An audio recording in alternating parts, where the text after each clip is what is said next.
The next one is the Honorable Member for NKANA, then we'll pick another one next from the right, and then we'll start again from the left. The Honorable Member for NKANA.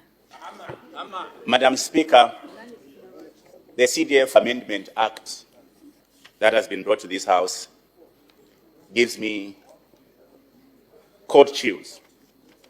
From the preambles, let me just start, Madam Speaker, by stating that perhaps this will be the very first day when all the members of Parliament, both from your left and right, will agree on one thing.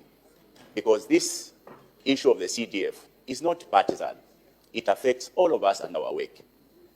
Madam Speaker, sometimes I wonder, like I said before, somebody must have bewitched us. Because sometimes the decisions we make, they don't make sense. Yes, it is true when they say power corrupts. I believe. And sadly, absolute power corrupts absolutely. We are very fortunate that the Ministry of Local Government is headed by a Member of Parliament who has been in this House for a very long time, who understands the challenges of CDF.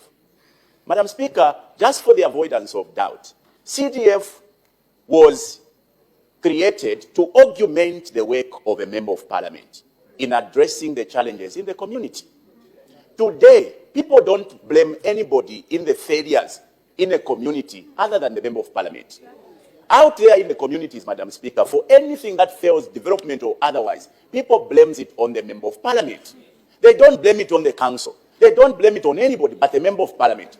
In the wisdom of those that crafted the CDF, they presented an opportunity for the Member of Parliament to have a resource that will enable him to attend to those needs in the community. If a bridge fails, the Member of Parliament will be able to run to attend to that bridge. What the UPND government has done has simply been to enhance this fund. Nothing has changed. But because of the enhancement of the fund, there was a decision to bring in the local authority, who basically are there as a secretariat to manage the fund. It must be stated as a fact that CDF is money for the MP and the community.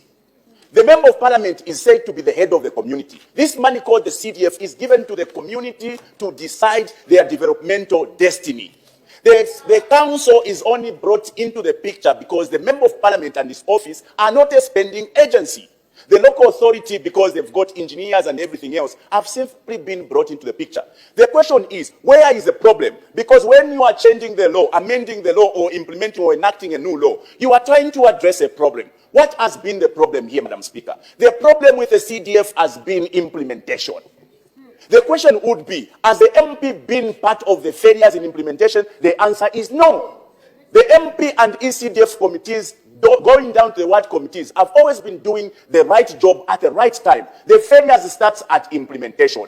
Anybody who was attempting to amend this law must have been dealing with what necessitates these challenges in the implementation. Number one, capacity of the local authority, both in manpower and also in competences, Madam Speaker. Some local authorities are incompetent and incapacitated in terms of size. If you talk about Kitwe, we've got 5 constituencies in Kitwe managed by 1 council. Any amendment should have attended to this incapacity by, number one, facilitating for more officers. Today, this amendment bill is proposing, number one, to bring into the picture a district commissioner. To do what? Madam Speaker, government, for the avoidance of doubt, the executive is in 2 parts, the central government and the local government. Government is implementing the CDF through the local government. The town clerk and his team are a representative of government. They sit in the CDF committees. If government wants to be represented, are they not already represented? They are. Why do you want to bring in the DC? For the avoidance of doubt, Madam Speaker, in Kitwe there are 5 constituencies. What if all of the 5 constituents committees, CDF committees, are sitting at the same time? Do you split the DC? No. You then give room for the DC to begin to dictate at Ndoleleni. Wait for me, so that I can attend to this meeting, then to the next meeting, then to the next meeting. Madam Speaker, the Minister of Local Government and the power he has obtained must come back to reality. That is why, Madam Speaker, for the very first time, the Minister was on this floor intimating that the failures will be put on the shoulders of the MP. Yet, through this Amendment Act, Madam Speaker, the Minister of Local Government is proposing to draw power away from the MP. Because the power of the MP, in as far as the CDF Act is concerned, is through the appointment, the nominations that he makes to this committee. The people that the MP nominates to the committee are the representation of the MP. That's where the powers of the MP are.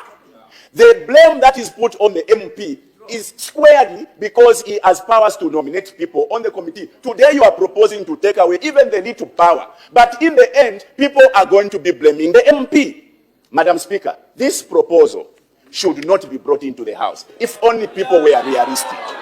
You want to propose to bring in a provincial CDF committee. Provincial CDF committee. Provincial constituents committee. How? How? Madam Speaker, the province wants to have...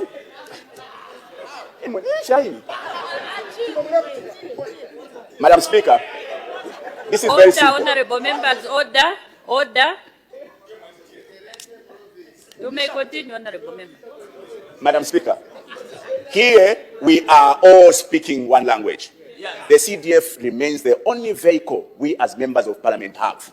What we should confine ourselves is to address those impediments to the effective implementation of CDF, the capacity of the local authority, the bureaucracy. Anything else that has been introduced in this amendment adds on to the bureaucracy, adds on to the incapacity of the local authority. It does not add value to what we desire to see CDF being effectively implemented.